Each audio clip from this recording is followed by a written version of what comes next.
Noong Marso at Abril taong 2002 sa Moscow, Russia, ay sunod-sunod na lang ang mga nabalitang krimen. Kabilang na dito ang pang-aatake sa 6 na katao sa pampublikong lugar. Ilan sa mga ito ay nagwakas ang mabuhay at ang iba ay sugatan. Ang nakakagulat, sa pag-iimbestiga ay natukoy nila na isa palang babae ang salarin at ang nakababahala ay isa pa itong guro. Siya si Maria Alexandrovna Petrova, 24 na taong gulang. Nakumpirma ng mga investigador na random pala ang mga pang-atake ni Maria. Kung sino ang mga nakita niyang walang kalaban-laban, ayun ang kanyang mga binibiktima. Sa huli ay nakumpirma ng mga investigador ang totoong dahilan kung bakit siya gumawa ng nakakatakot na krimen. Kabilang naman ang kaso niya sa mga unique cases na naitala sa kasaysayan ng Russia. Binansagan din siyang The Maniac dahil sa lugar lang ito ginagawa ni Maria ang kanyang krimen. Kaya samahan niyo ako muli at isa-isahin natin ang kwento ni Maria Petrova.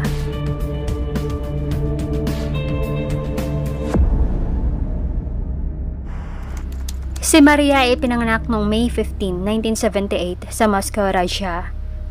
May isa pa siyang nakatatandang kapatid na lalaki. Ang pamilya nila ay puro naman mga atleta. Kaya namulat si Maria sa sports, lalong-lalo na sa swimming. 6 na taong gulang pa lamang siya nang sinasabak na siya ng kanyang mga magulang sa swimming lesson. Personal pa siyang tinetraining ng kanyang ama na isang swimming coach. Kaya kalaunan ay naging mahusay ng swimmer si Maria. At sa panahong to ay literal pa siyang pride at joy ng kanyang pamilya. Pero inilarawan naman siya ng makakilala na tahimik na bata at hindi masyadong nakikipagkaibigan. Teenager naman siya nang unti-unti na siyang nagbago. Naging pasaway na siya na anak. Madalas na siyang nakikipagtalo sa kanyang mga magulang at kapatid. Bumaba na din ang kanyang mga grado sa paaralan. May mga araw pa na hindi na siya umuwi sa bahay nila. Ilang beses na din siyang pinangaralan ng mga magulang niya, pero hindi na niya ama ito sinusunod pa. Dahil iniisip niyang masyado silang strikto sa kanya. Sa panahong to ay iniintindi pa siya ng kanyang pamilya dahil nga isa pa siyang kabataan. Subalit, mas lumala pa ang pag-uugali ni Maria. May isang araw noon na nagdala siya ng patalim sa isang party. At sa pagkakataong to ay wala pa siyang nasaktan. Ngunit matapos nito ay sunod-sunod na ang pagre-rebelde ni Maria. Pero nagpatuloy pa rin siya sa pag-aaral.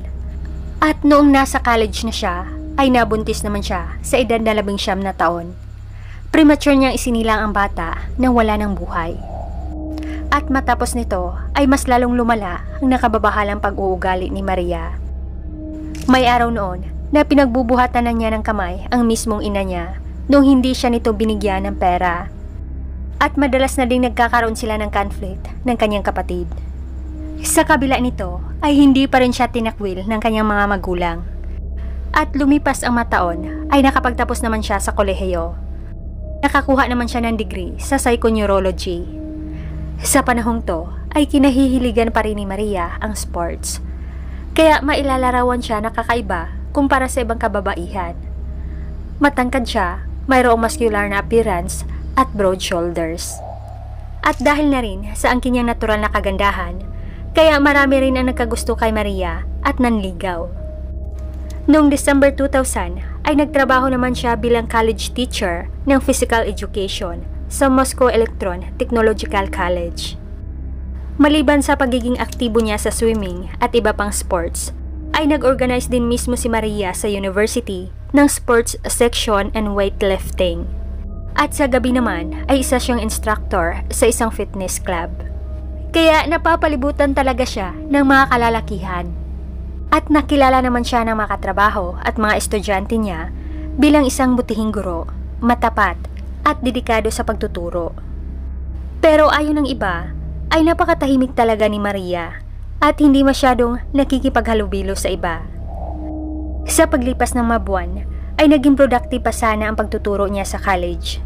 Subalit, isang araw ay nagkaroon na lang ng insidente sa paaralan kung saan sangkot ang kasamahan niyang teacher. Paulit-ulit na lang itong nangyari at hindi ito nagustuhan ni Maria. Hanggang sa unti-unti na siyang nilamon ng galit. At sa edad lang niya na 24 ay nagkaroon na siya ng masamang balak na tumapos ng mabuhay. Hanggang sa nagplano na siyang mambiktima noong March 2002. Pero ang nakababahala ay hindi niya pinipili ang kanyang mga bibiktimahin. Hindi rin niya minomonitor ang mga buhay nila dahil hindi niya ang mga ito kakilala. Kundi umaatake lang siya sa araw na gusto niya habang walang kalaban-laban ang kanyang mga bibiktimahin. March 1, 2002 ay una naman niyang nabiktima ang lalaking nagngangalang Kamornikov. Nasa 20s pa ang edad. At naghihintay lang sana ito ng masasakyan sa bus stop. Patalikod namang inatake ni Maria ang lalaking to ng 2 beses gamit ang kutsilyo. At on the spot ay lumisan ito dahil sa blood loss. Kinabukasan ay natagpuan na lang ng mga passersby ang lalaking to na wala ng buhay at nakaupo pa rin sa bus stop. Pinuntirya pala ang leeg nito kaya muntika nang humiwalay ang lo. At simula nito ay mas naging sabik pa si Maria na tumapos ng buhay. March 27, 2002 ay muli na naman siyang nambiktima. Pero sa pagkakataong to ay sinadya niyang mambiktima ng isang matanda. Ito ay ang nagngangalang Nikolai Zabin, 60 taong gulang. At katulad sa nauna ay pinuntirya rin niya ang leeg nito. Hanggang sa naging rutina ni Maria ang gumawa ng krimen. Sa umaga ay isa siyang ginagalang na guro at sa gabi naman ay naging isa siyang serial killer. At buwan ng Abril ay sunod-sunod din siyang nambiktima ng mga kalalakihan. Pero dahil sa pampublikong lugar niya sila inatake, kaya hindi niya nasiguro kung natuluyan sila. Sa kabutihang palad ay agad na agapan ng mga passerbys ang mga sugatang biktima at sila ay nakaligtas. At naghihinala ang investigador na maaaring konektado ang mga pang-atake sa Juzino District. Ngunit ang nakababahala ay napansin rin nila na puro pala mga matatanda ang sunod-sunod na nabiktima. At may pagkahawig pa ang mga physical appearance nila na para bang may malaking galit sa matatanda ang kaisa-isang salarin. Sa investigasyon ay pareho namang inilarawan ng mga survivors na isa daw magandang babae ang kanilang attacker, matangkad at nakasuot ng tracksuit. At base sa binigay nilang description, ay gumawa na ang investigation team ng photo fit o reconstructed picture ng hinihinilaang killer. At ginawan pa nila ito ng poster at ipinost sa iba't ibang bahagi sa Moscow. Sa ikatlong linggo ng April 2002 ay hindi pa rin tumigil si Maria sa pambibiktima. At katulad nung una ay iniwan lang niya ang biktima na sugatan. Hindi niya ito matagumpay na natuluyan. Tumakas siya na may talsik ng go ang kanyang mga damit at sapatos. Ngunit sa hindi inasahang pagkakataon, ay aksidente lang na mahuli si Maria ng mga pulis. At ito ay noong April 22, 2002. Sa araw na to, isang baguhang law enforcement officer ang nakaposting sa isang kalye sa Moscow. Yumuko ito para kunin sana ang isang upos ng sigarilyo. At sa oras na to ay marami pa ang mga dumadaan. Nagkataon na may isang pares ng sapatos ang napansin ng officer na may bakas pa ng go. At napansin din niya na isa palang babae ang may suot nito. Kaya sinundan ng officer ang babae hanggang sa bahay nito. Pero hindi niya inisip na ito pala ang babaeng nasa mga wanted posters. Tumawag na rin siya ng backup para on the spot maimbestigahan ang babaeng to.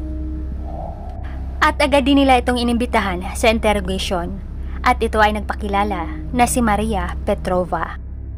Sa kanya napagtanto ng mga officers na baka siya ang tinutugis na Juzino maniac. Sa interrogation ay agad namang umamin si Maria na siya ang salarin sa sunod-sunod na pang-atake sa Juzino. 6 na katao naman ang kabuuan na kanyang nabiktima. 2 ang nagwakas ang buhay at 4 ang sugatan at nakaligtas. At hindi inasahan ng mga officers na isang guro pala ang tinutugis nila.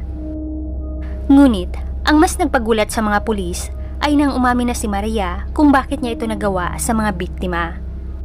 Ayon pa ni Maria, ang nagudyok daw sa kanya ay ang cruelty na sinapit niya sa kamay ng 2 kalalakihan na nakasalamuha niya noon. Una ay noong kabataan pa daw siya. Pinagnasaan at ginalaw daw siya noon na walang pahintulot ng isa ring kabataan. At simula daw nito ay nagkimkim na siya ng galit sa mga kalalakihan. At mas lumala pa daw ito noong nakapagtrabaho na si Maria bilang guro sa kolehiyo. Ayon pa niya ay masaya pa daw sana at tahimik ang pagtuturo niya noon. Ngunit ito daw ay nagbago simula nung na-assign siya as co-teacher ng isang matandang lalaki na tulad niya ay nagtuturo din sa physical education. At simula noon ay nagpapahiwatig na daw sa kanya ng kalaswaan ang matandang co-teacher.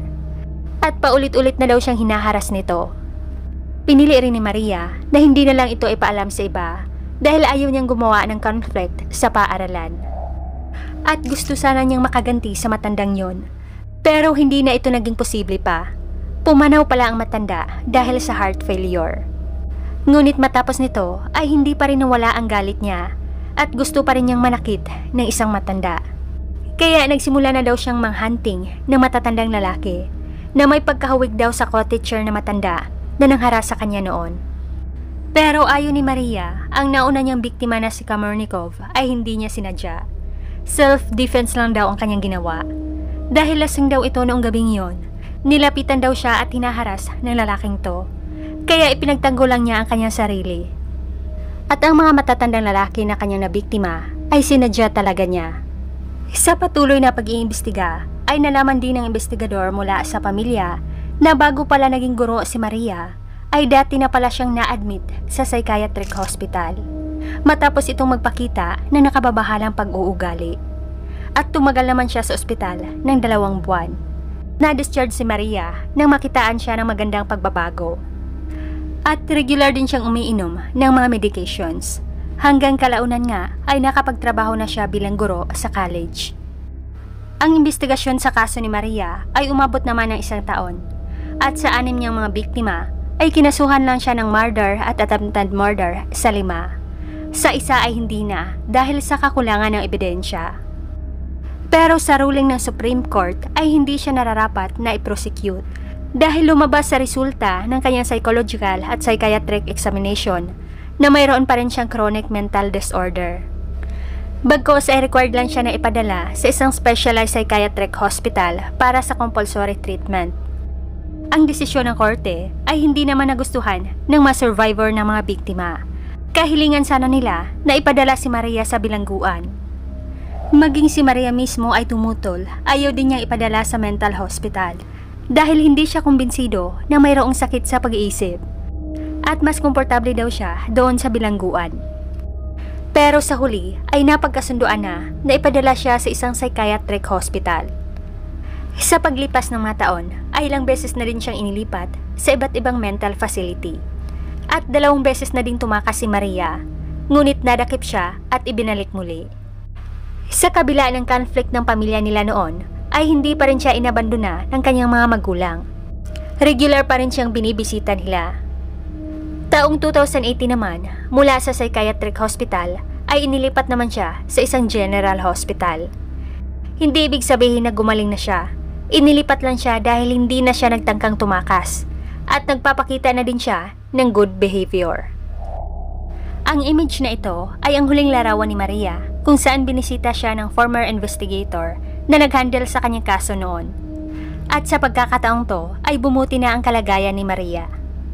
At maayos pa silang nag-usap ng investigador. Ayon pa niya na balang araw kung makakalabas siya ay sana magkaroon na siya ng taong magmamahal sa kanya, sariling pamilya at mga anak. Magpahanggang ngayon ay nasa General Hospital pa rin si Maria at naghihintay ng desisyon ng doktor kung kailan siya i-discharge. At dito nagtapos ang kwento ni Maria Alexandrovna Petrova. Hanggang dito lamang mga ka-curious. Maraming salamat sa lahat na nanood at patuloy pa rin tumangkilik sa Pilipinong Curious. Maraming salamat kay Jenelet Ramos from Nueva Ecija, Glenda Kumawas from Manila, Maria Rivera, Marisol Cooking from Jeddah, Cristina May, Adil Salinog, Ryzen, Marites Lozano, Karen Brescia, Belog Maldita, Yuki Hirasiriaco from Calper 28, Aubrey James, Revid Avaj, Francis Dignos, Amia Katie, Ray Vargas, Virgin, Mariposa, Lizard Explorer from Netherlands, Jaisa Mejia, Hayden Singh, Jimela Castro, Margaret, Love Louia, My World, Lady Isa at Shirley Juan.